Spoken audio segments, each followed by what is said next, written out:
Thank you so much, Honorable.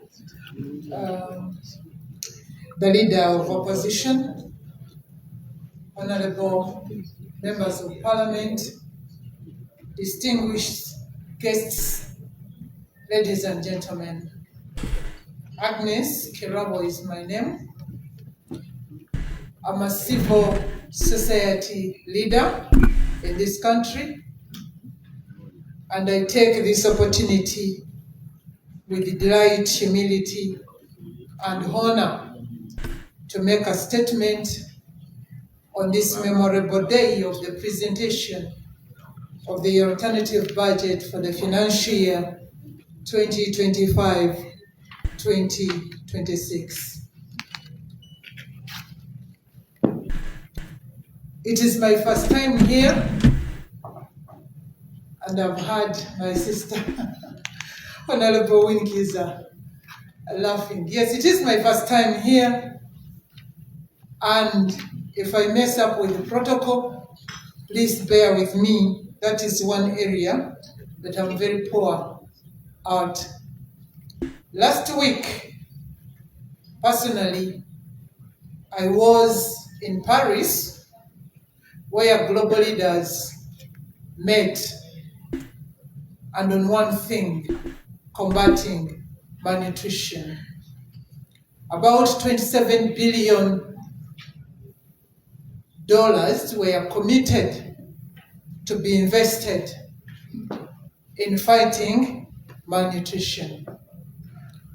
While I was there, colleagues of mine from civil society were here in Parliament having discussions over issues that we hold pertinent, that we think should form priorities if we are to better the lives of the people of Uganda using the most critical policy tool in the country, which is the national budget, a tool that determines the haves and the have-nots, a tool that directs where investments should be made and where results should be realized. Right, Honorable Leader of Opposition, we are delighted that we are invited as civil society to share our views, and we feel it is our civic and moral duty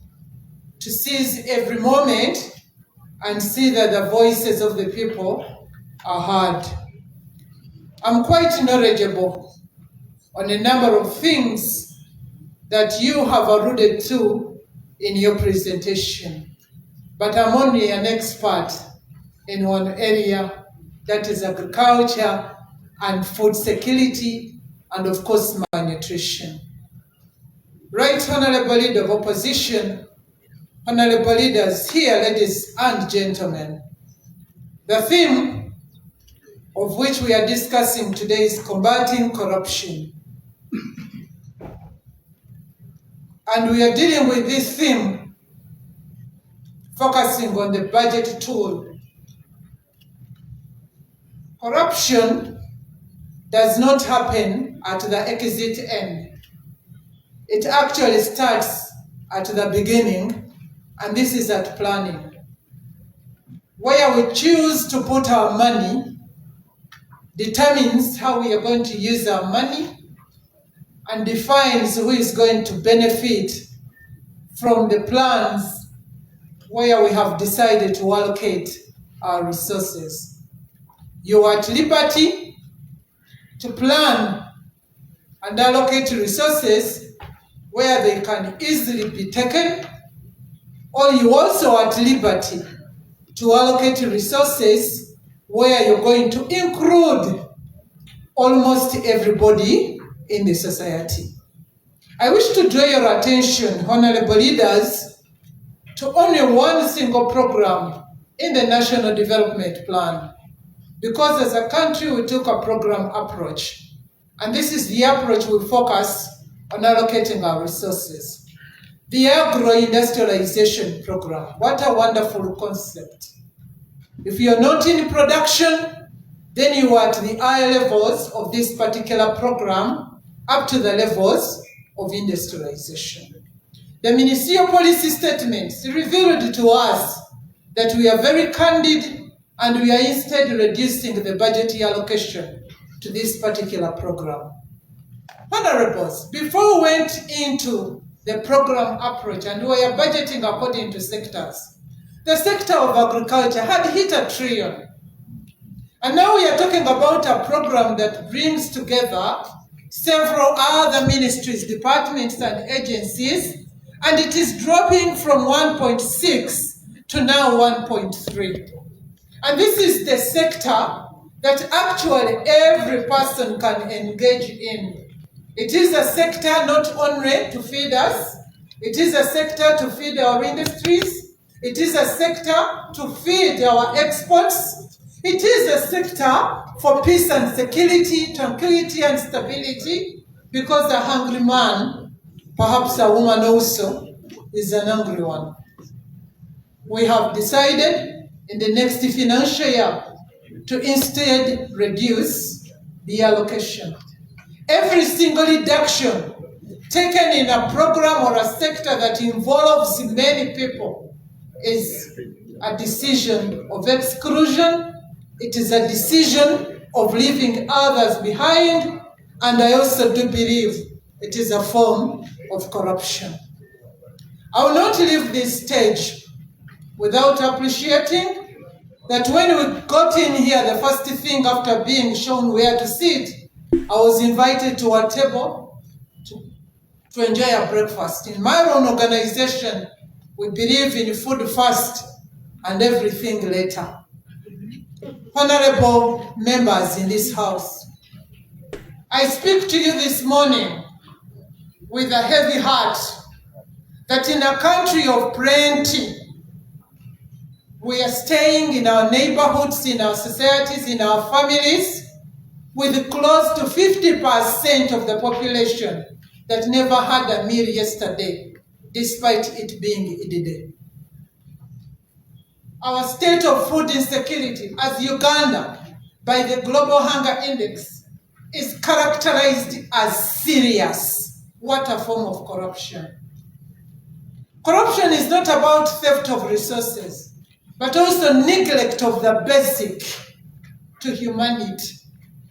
So if 50% of the population are seriously under food insecure in a country of plenty, then it is nothing but immoral. We shall be held accountable by close to 50% of the children in Kigezi and in Karamoja that shall never live to their full potential because government statistics are telling us they are stunted. The description and definition of stunting is no longer short by age because some people are just genetically not advantaged like me. But when we are talking about stunting, we are talking about stuntedness of the brains. And these children are subject of disease.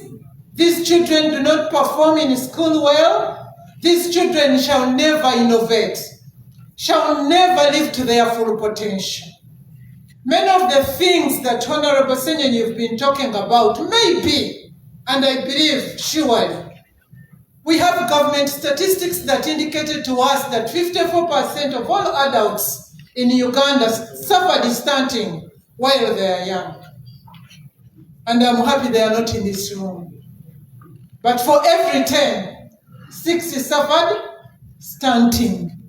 How much are you expecting from such a population?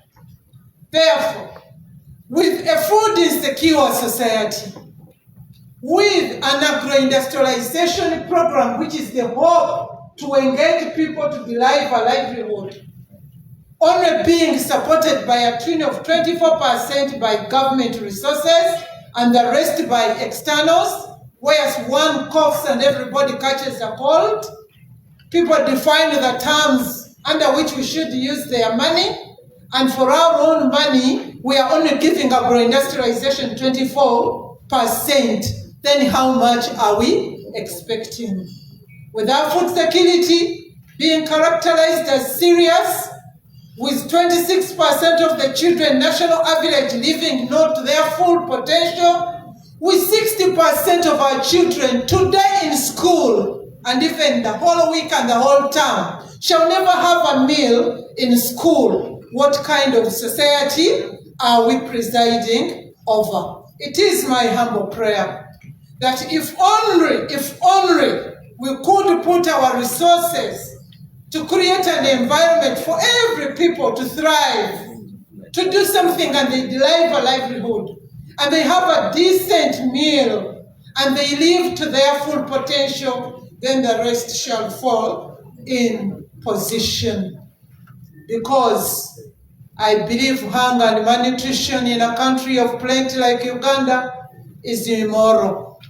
But ending hunger and malnutrition during our time, it is possible, and yes, we can. I submit.